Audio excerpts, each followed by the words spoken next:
Great, thanks, Karen.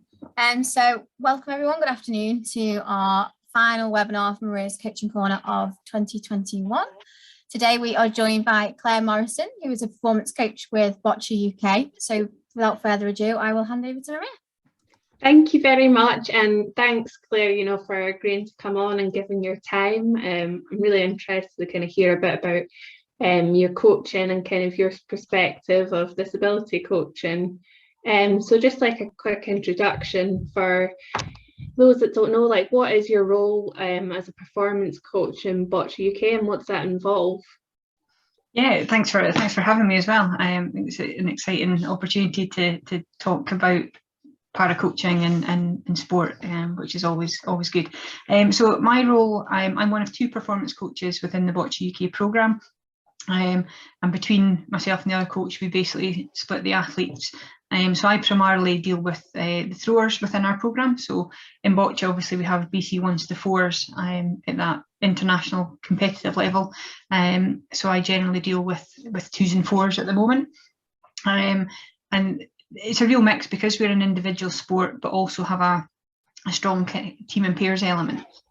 So you're doing a lot of individual one-to-one work with athletes, but then also working with teams within that. So there's a real interesting balance to be had in terms of how you set up the programmes for athletes from an individual perspective, but then how that blends in with what they're doing from a pair, and how that has to change sometimes as well, which is quite interesting. Yeah, and you kind of mentioned a bit about like the pairs and also the kind of the classifications. For those people that don't know a bit about Boccia, what are the events and like how does like the classification system work? Yeah, so Boccia is one of the Paralympic sports specifically designed for people with severe physical impairment. So generally we have people with severe cerebral palsy, muscular dystrophy, spinal injuries, etc., and other various syndromes and conditions. And basically we have 4 categories. The BC3s, which is probably the easiest one in a sense to explain first, is for players who use an assistive device. So maybe people who don't have the ability to catch and release in terms of that functionality. So they use a ramp to deliver the ball into court, and they have an assistant with them who sits with their back to the court but moves the ramp based on the direction of the athlete. Then our BC 1s and 2s are athletes with cerebral palsy. And again, the variance between, so all the athletes in Boccia are affected in all 4 limbs. And the difference between the 1s and the 2s are just about, the 1s are affected more severely in all 4 limbs than the BC2s in the simplest form. And then our BC4s are those with non-cerebral conditions, so more muscular conditions, whether it's spinal injuries, whether it's muscular dystrophies, and again are very similar to BC2s in terms of functionality. One of the, I guess, the exciting things within the sport at the moment is we've always been a mixed participation sport, so men have played against women, and actually we've now just changed that from a competition point of view, where we go from mixed competition to men's competition and women's competition, and then mixed teams and pairs.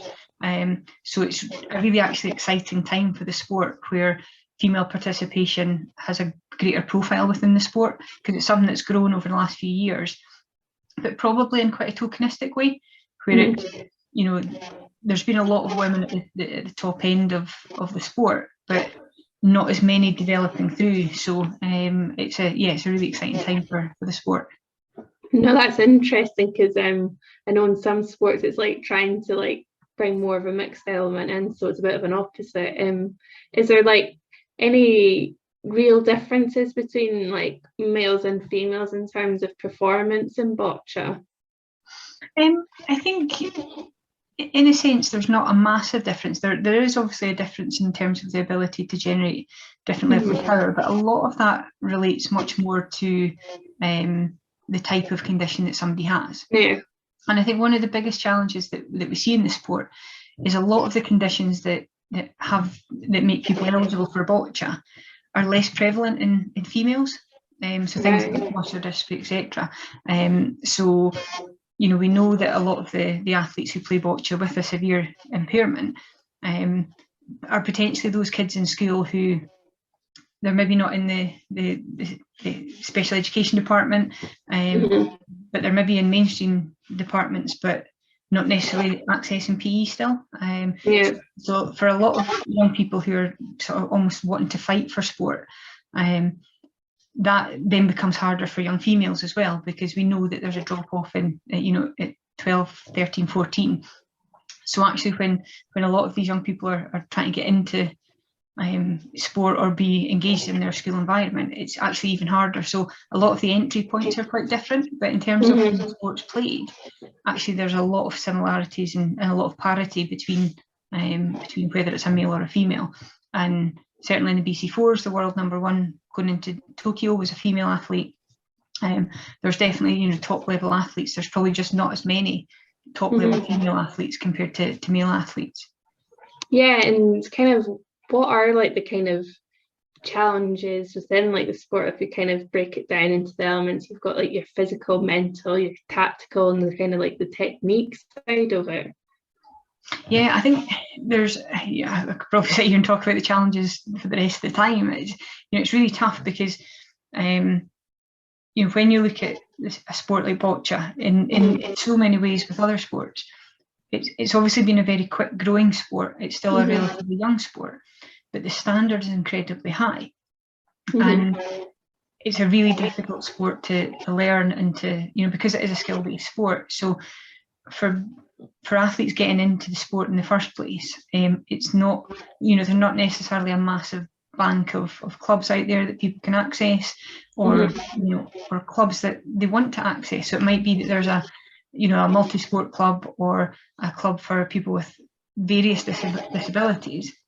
Yeah. Again, for some athletes, they don't want to go into a mixed disability group, or it might be there's limited opportunity to get them in the first place. And then when we travel, we always travel with each athlete. They have their own assistant with them, so they will have their own performance assistant. So it's not just a commitment from an athlete point of view, but from whether it's their carer, whether it's a member of their family, to come to the events and support them at events as well. So it's a real big investment in terms of time and people for wider than just the athlete, which is again so often the case in other sports as well, but probably more so in boccia, because we do have that one-to-one support in place. And yeah, in terms of the skill and the tactic side of things, particularly when you've got somebody who's quite often, like when I first see an athlete come into boccia, I tend to not try and teach them how to throw a ball. I almost want to explore with them, how do they throw the ball? Because actually there's so much uniqueness within each of the techniques, that because the sort of severity of impact of the condition is much higher, we've got to almost let the sport fit the athlete, not the athlete fit the sport. So the technique's got to fit with how their body functions, what's their movement pattern, and actually build the sport into that, rather than saying, here's how you throw a ball, you must copy this, because it's not as simple as that. And that's one of the things I love about boccia, is when you see a competition, the various ways that people have learned how to deliver a ball is incredible. And I think for me, that's where one of the challenges is about having that consistency of a process, when the ability to do that is potentially quite inconsistent because of the nature of the condition, but almost kind of finding the space and the time to do that really well for people. I think that's, and again, a lot of the other challenges that exist in terms of traveling with big power chairs, particularly when a lot of the athletes have a second chair which they use for competing in, and the hassle of travel is great for a lot of these guys. But I think coming back from all of that, there is that real desire to do well and compete and achieve, and the opportunity that comes with it, as you would know, the ability to make a career as an athlete is so exciting. And I think when one of the things that is so important is about how we manage that, particularly from a mental health point of view with our athletes, because there's a lot of pressure on athletes to go out and achieve and perform. And one of the things that was really exciting for us going into the games is actually as a squad, we didn't really talk about medal targets in the way that we've done in the past. We talked a lot more about getting the best games experience, getting the best performance out of people. And it was interesting because actually for a lot of people that worked really well, but for some of the athletes it didn't work as well. So I think it's about getting that balance between actually how you get the right performance pressures on people in the right way. So it's still a really kind of safe space to go into. So people can go and work and achieve as much as they can. Yeah, and I guess so. Correct me if I'm wrong, but you guys, the bocce squad, got a gold medal at Tokyo from David Smith, MBA, and kind of like you're speaking a bit about the challenge, especially of mental health. I was kind of wondering, like, how do you prepare athletes for the pressures faced when competing at an elite level? Especially in bocce, it's very tactical. You have to kind of, I guess, keep like focusing on the job ahead, and kind of how do you deal with like the successes from the highs and then probably like the lows as well? Yeah, I think it's a really tough one. I think I think it's a tough one faced by many sports. I think for us, we actually just at the start of the lockdown, we brought a new sports psychologist in who did quite a lot of work with the guys in preparation for the games, and I think you mentioned David there, who retained his Paralympic title, and he's a real great example of someone who never knows when he's beaten. He knows how to deal with the pressure, and he thrives on the pressure. Whereas when you look at some other athletes, they might struggle with the pressure. And it's about, for me, it becomes very much about understanding that individual. One size doesn't fit all, and even the plans that you might have in place with one athlete will change depending on the circumstance. You might have somebody and you think, right, we've done all this prep work with them going into an event like the games, and then actually they respond really differently to what you anticipated. And I think that's the thing, whereas as coaches, it's a really, in a sense, quite a tough one for us to learn, because certainly speaking personally, I've never performed at that level. I'm not an ex-performance athlete who's come in and transitioned into coaching.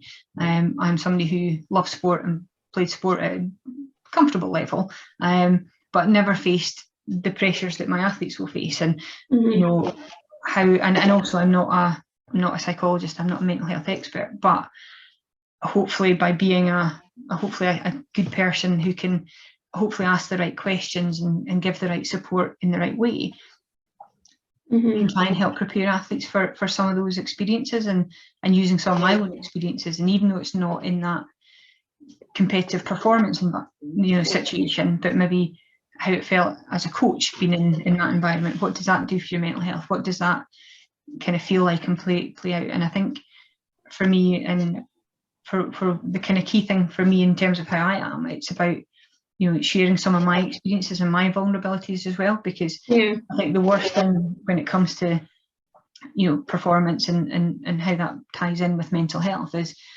people feel that it's only them that feel like that, and it's such a difficult thing to talk through. So I think it's something that as coaches we're always learning and trying to get better at, and I think it's a really difficult one.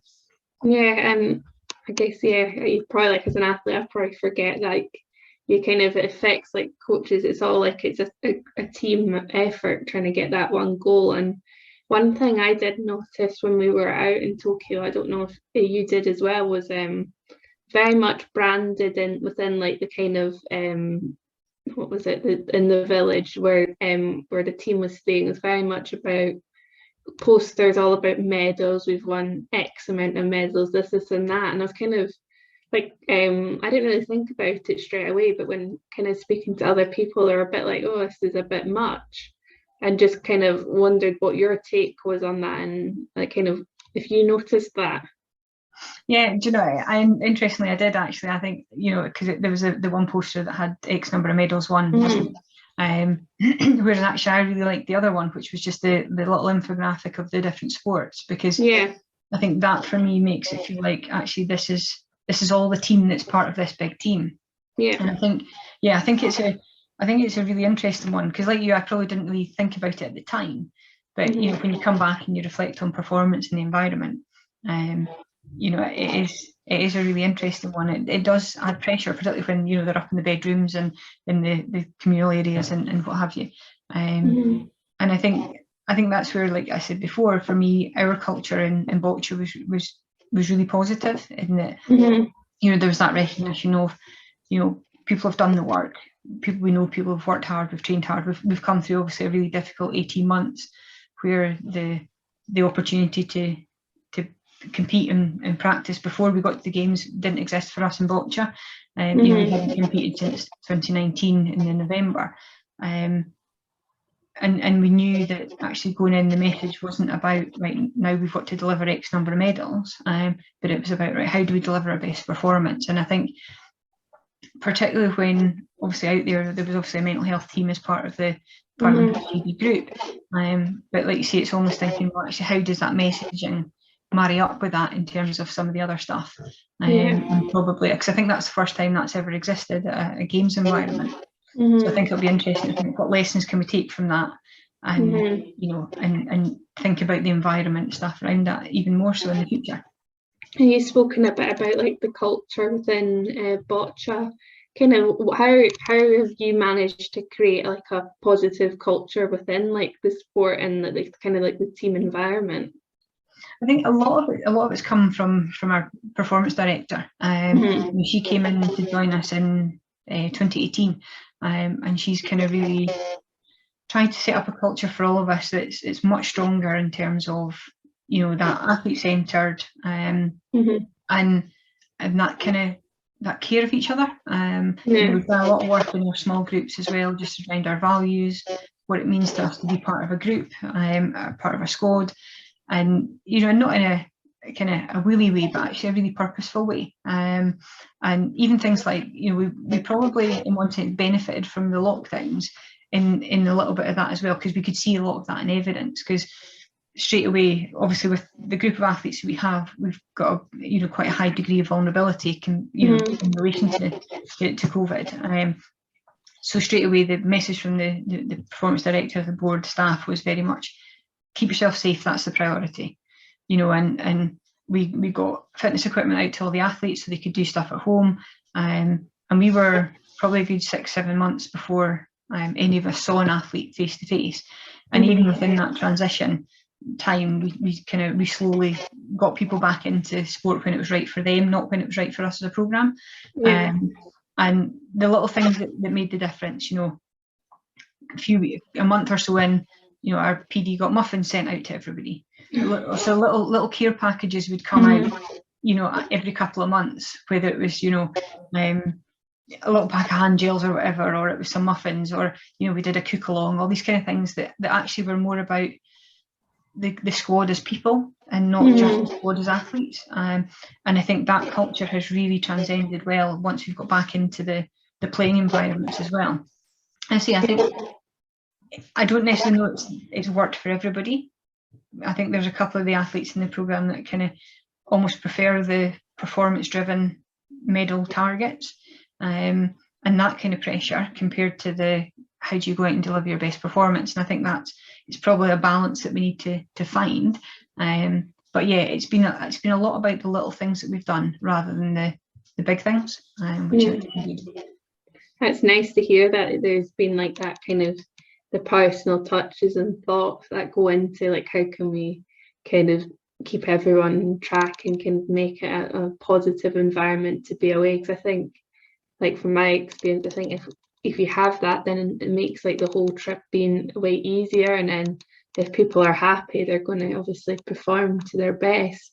And just going on a little bit about kind of your coaching, you kind of spoken a bit about the culture and how your team hasn't kind of provided that, but I was just wondering, like, can you describe your coaching philosophy and kind of like how you apply that with like the people you work with, if that's athletes, coaches, or other people within Boccia UK, and kind of the environment, how does that affect it within, say, competition or training, and kind of then like your future kind of aspirations? Yeah, I think for me, when it comes to kind of, I guess, my coaching philosophy and where I'm at with it is, you know, I want to get the best out of people, and whatever that looks like, you know, and again, it's not a win at all costs. It's not right, we have to win, but it, you know, like, don't get me wrong, I'm highly competitive, and I want to achieve that. You know, I want my athletes to achieve, and you know, I make no bones about that, but I want them to do it in the right way. I want them to do it in the right way for them. And I think there's so much that I want to do as a coach in terms of getting the best out of people, not just getting the best out of athletes. So for me, the people part of it is just as important, and in some ways more so than the athlete bit. And that's maybe not the right thing to say as a performance coach, but I would hope it is, because actually the athletes that I have the pleasure to work with at all levels, you know, not just from a performance point of view, you know, if by the time that they stop working with me, they go away as a more confident person or a better athlete, then that's an achievement. You know, that's a real key thing. And I think for me, it's interesting because I'm hugely passionate about sport, about boccia. You know, I could do this forever, because I love it in terms of what it gives, the difference it makes to people, and not just the athletes, but the assistants, the other staff, myself. You know, this is in the same way that an athlete can get involved in boccia and make a career out of it. You know, I've got involved in boccia and made a career out of it, and that for me is just awesome. And sometimes I kind of have to, even now I still go, oh, I actually get to do the thing that I love. And that's so important. I think for me, it's, I guess if I was kind of summing it up, I'd say for me, I'm always all in.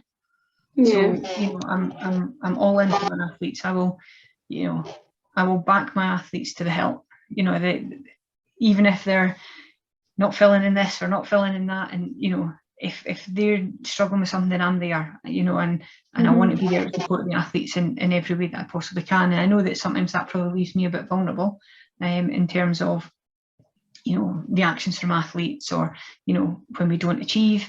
You know, I'm as emotionally invested in that as the athletes are. You know, and I think I think for me that's important, because I want my athletes to know that I'm invested in them. So yeah, that's kind of, I'm very much more the personal side of coaching, rather than what I read in a textbook and how I apply all that, because I'm probably not the academic coaching side of things. I'm more the people side of things, and trying to grow the other side of it myself. But yeah, I'm kind of, I guess that would be where it is. Yeah, and kind of it seems that it's like very caring, the kind of coaching, kind of like behaviours and stuff you have. That's like nice to hear, because I think that's a good way to be. And kind of like, what is that kind of based off, like those behaviours and philosophy you have? I think it's probably based off a lot of my own experiences. You know, I've always been really lucky when I was, you know, playing sport, or whether it was at school, being surrounded by really good people. You know, good people who wanted to support you and develop you. And you know, I can remember a coach that I had who was horrible, and you know, would shout and swear at you all, and you know, you didn't achieve anything. But I also remember more so the coaches who helped me develop, you know, in terms of how do they improve me as a person, as well as an athlete, or then as I moved into coaching. And I think for a lot of it comes round with the experiences that you go through, and the people that you're surrounded by, and the role models that you see. You know, we always know that athletes, coaches, etc. are strong role models, and for me, I've always been lucky that's what I've been around. And I think just about who you are as a person. I think when I first came into this job, I was all of a sudden a performance coach, and I was like, well, what's a performance coach? What does somebody do? We didn't have a performance coach in boccia before that time. So probably it took me about 6 months to realise that actually to be a good performance coach was I just had to be myself, and not try and be something that, you know, you see other people doing, etc. Because the authenticity of your own personality, yes, it means that we've all got things that we can develop and work on, but actually by being ourselves, we can do the things that we do well much better, because we're confident in ourselves, and we can, you know, we can learn and develop as we go. Yeah, and kind of you're speaking about like being yourself. And kind of like, what kind of behaviours do you feel like are important to kind of help your athletes to achieve the goals that they want? I think there's a lot of things. I think there's a lot around, you know, just being fully committed, and being there, whether it's in this environment where we do stuff online or whether it's, you know, in place. And I think there's, you know, I know personally speaking that there's a lot of things that I could do better. You know, I could be sharper on this or that. But it's about, you know, being as prepared as possible, being well planned, being, you know, having the knowledge and building that knowledge as you go through, you know, so that you can again come in and, you know, and have a perspective, have an influence on what's happening. I think for me, one of the biggest behaviours that hopefully I instill is that, you know, I'm always willing to ask questions.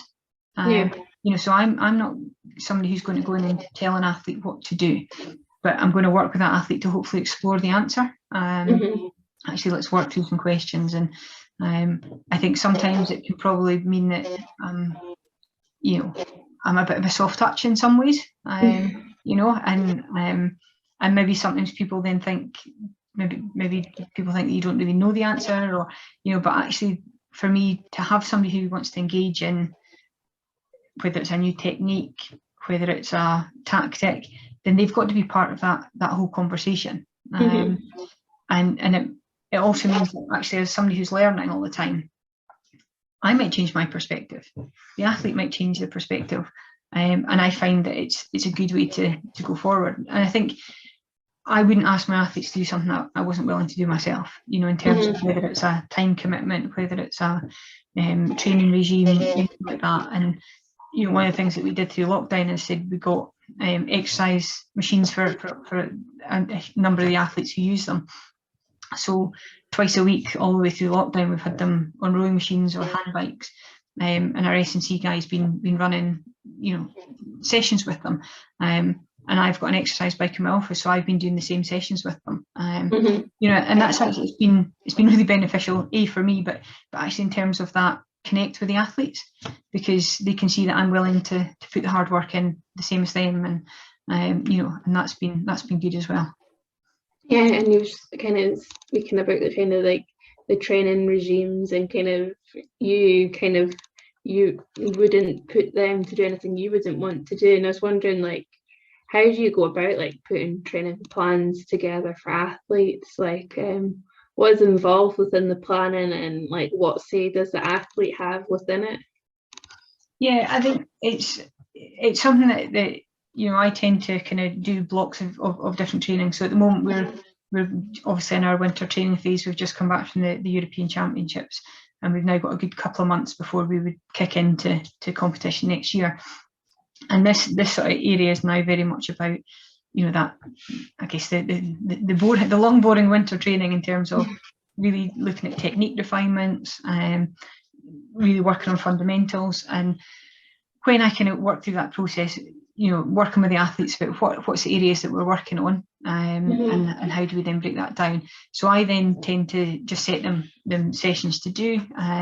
Probably don't have a huge number of sort of two-way conversations around what I set, but what I tend to do is, say if they're training 4 sessions a week, I will only kind of schedule in work for 3 of those, so that they've always got a session where it's free for them to decide what they want to do, whether that's you know, reinforcing some of the stuff that I've set, or whether it's that they want to just go and do something completely different, or do a bit of match play, so that they've got a little bit of flexibility and freedom within their own programs as well.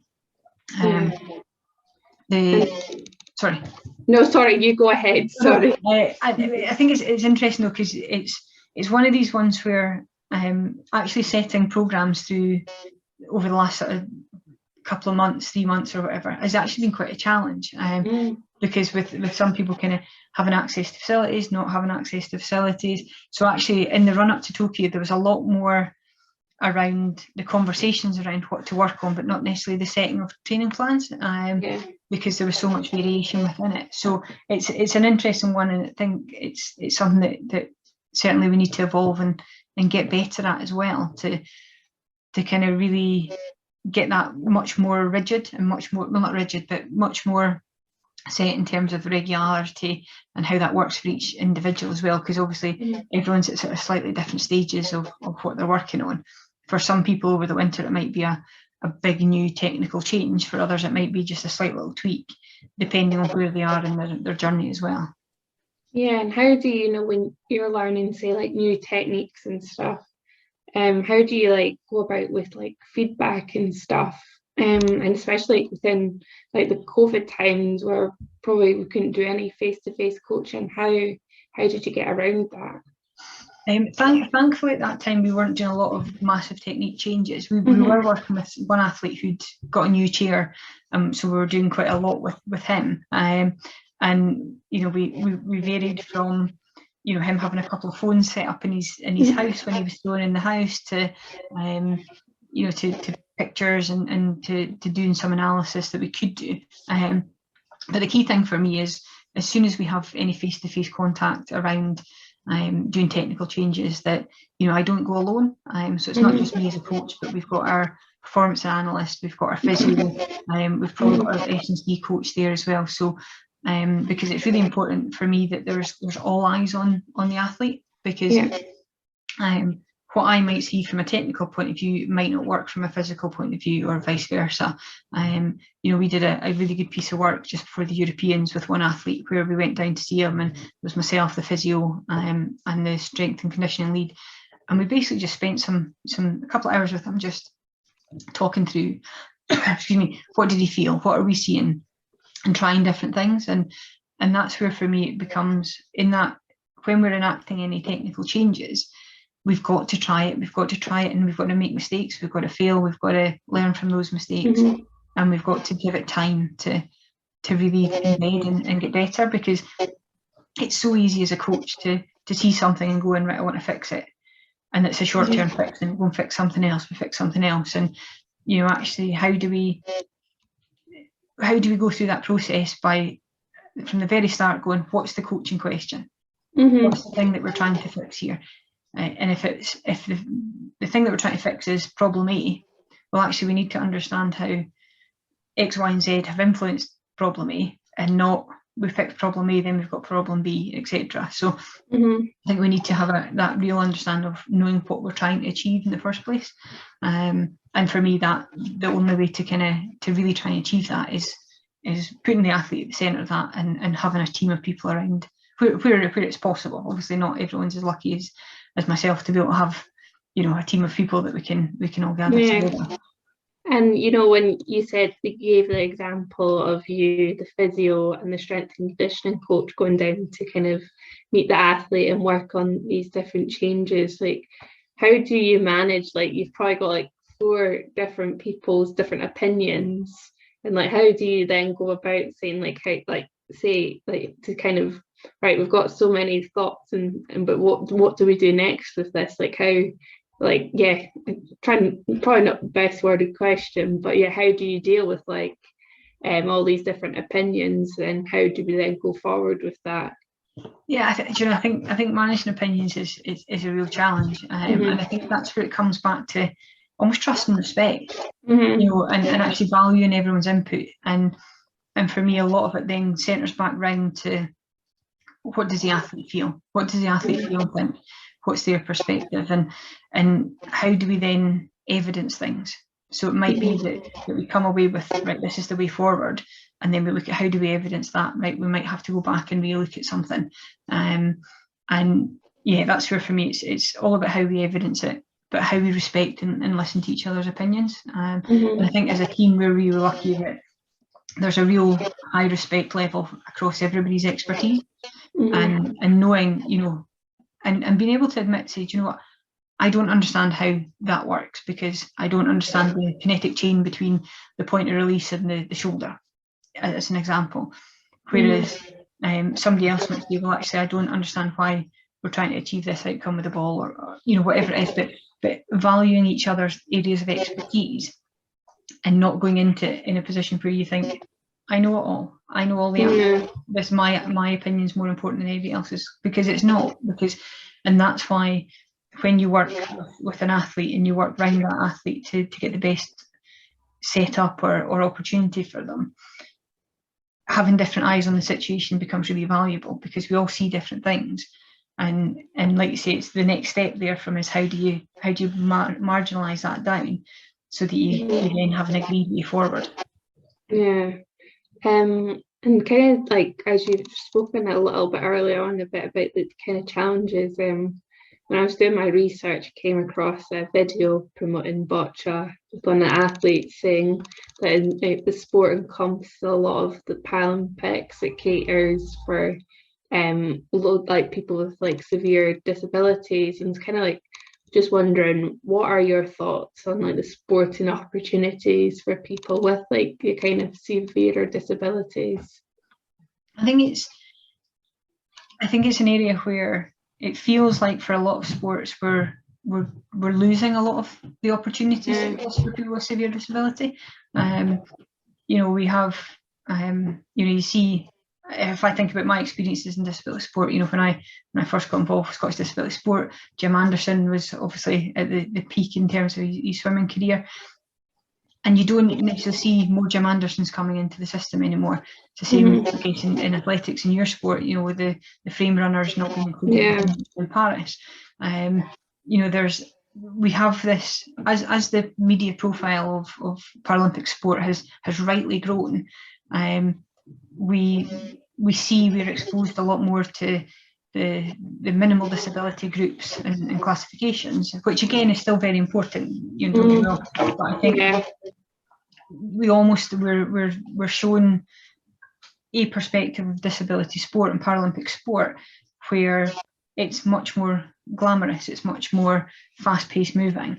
And actually, if we were able to take the time to show sports like boccia much more, you can see the high skill level, the high competitiveness of it. And I think it's where we exist in sports. A lot of the sports that in the past have had lots of good categories and classification groups for people with severe disability are not as prevalent anymore. And I think that's where, as a sport like boccia, in a sense, we kind of take that mantle on. But actually, it's a really difficult mantle to have, because again, if people aren't seeing that athletes can be at that level, then they're not necessarily going to engage in sport in the first place. Because if you mentioned David before, and if somebody who looks like David in a school doesn't know that David exists and can be a top performer, that person might not think that they can do sport. Their teachers might not think that they can do sport. And again, it's that old adage of if you can see it, you can be it. And we say that for women's sport, we say that for minority sports across the world. And I think that's where we need to keep promoting sport for para athletes at all levels of the continuum, and not be afraid to show people with severe disabilities competing at the highest level, because there are so many sports out there, whether it's power chair football, whether it's frame running, whether it's boccia, that swimming, athletics elements, that people can do sports even with a severe disability, and it can make such a difference. And I think it's an important thing for us to keep pushing. Yeah, and like mentioned, especially in my sport of athletics, it was quite a recent thing that like the medal program had come out, and it was a frame running along with like your T33 wheelchair athletes as another kind of severe group. And I have to say myself, you see like a lot of the promotion for kind of Paralympic sport, it does kind of focus a lot on like kind of more like your amputees and stuff, and it kind of, for my opinion, it kind of forgets why we have a Paralympics. The Paralympics is to cater for people with a disability. And I think the kind of danger that could happen is people feel that they're too disabled for disability sport, which is a shame. And kind of like, I was just wondering, how can we how can those people in coaching sorry, muddled my words, but how can we get people involved within kind of like coaching to kind of get more people with high kind of support needs involved in sport? How can we cater for these people? I think there's a couple of different ways, actually. I think we need to get more people with disabilities coaching. I think that's really, really important. You know, I'm a coach in a sport where I can never play the sport competitively. But I have so many athletes that I've seen over the years who could be brilliant coaches. And again, it's about how do we get those opportunities for coaches with disabilities to be coaching people with disabilities, you know, or making people, you know, it doesn't matter, but there are so many skills that and abilities that people can have and bring into coaching. I think that's one area that we need to promote much more. And I think a lot of it is about education and exposure.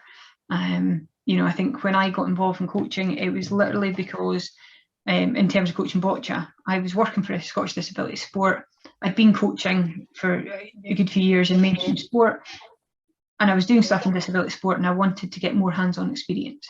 So I got involved in the Scottish boccia programme, and well, X number of years later, I'm still doing it, and that was about giving me the opportunity to work with young people with disabilities and try coaching. You know, try coaching in a sport that I didn't really know anything about, but I knew how to interact with people and understand skill development. And I think a lot of it is about allaying the fears, because I think people come into coaching, particularly coaching people with severe disabilities, and are worried that, oh, I can't push them too hard. I can't, you know, ask them to do this technique because it might hurt them. Or, you know, I think there's still that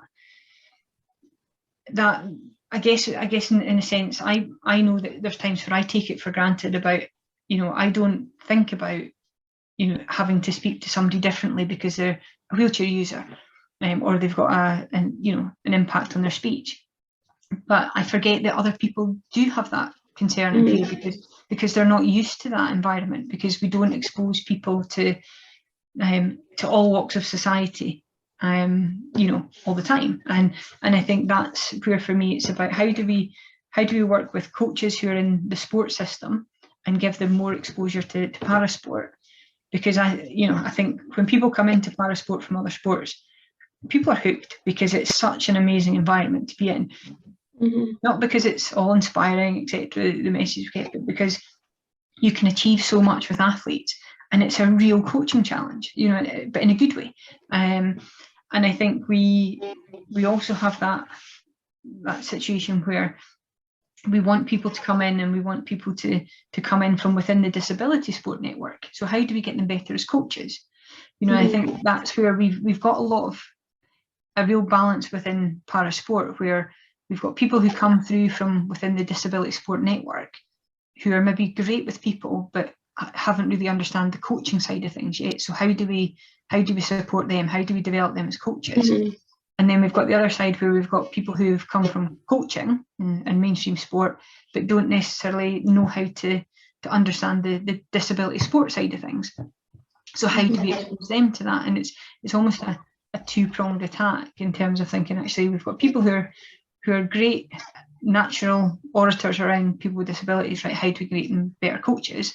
We've got people who are great coaches. How do we make them, you know, support them to be better around working with people with disability? And also, how do we get more para athletes into coaching? Yeah. Have any of your athletes that you've worked with gone into or want to go into coaching?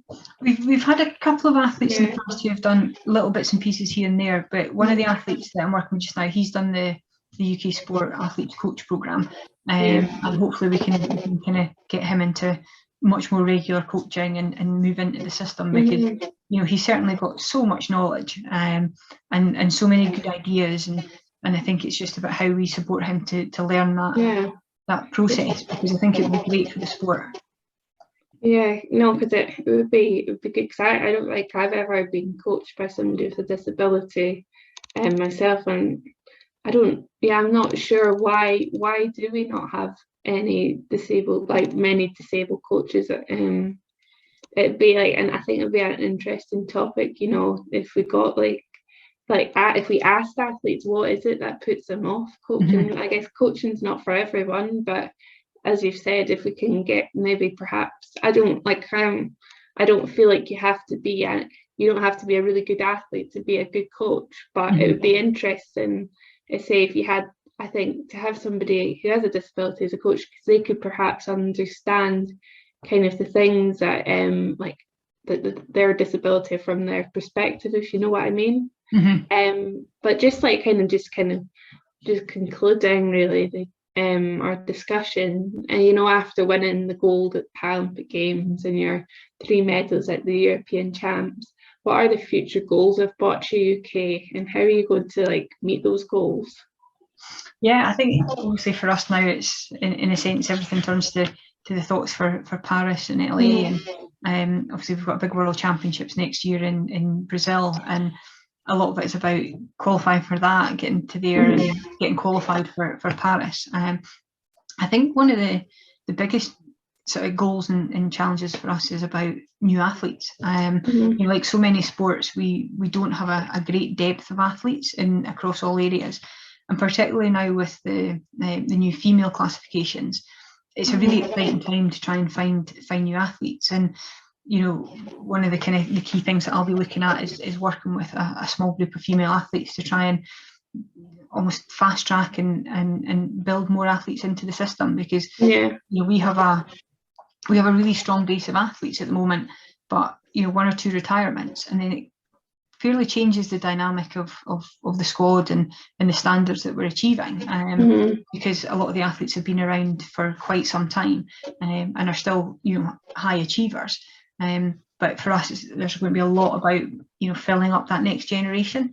So anyone who can play boccia, we want to see and get into the system, whether it's in our system, whether it's in the pathway somewhere.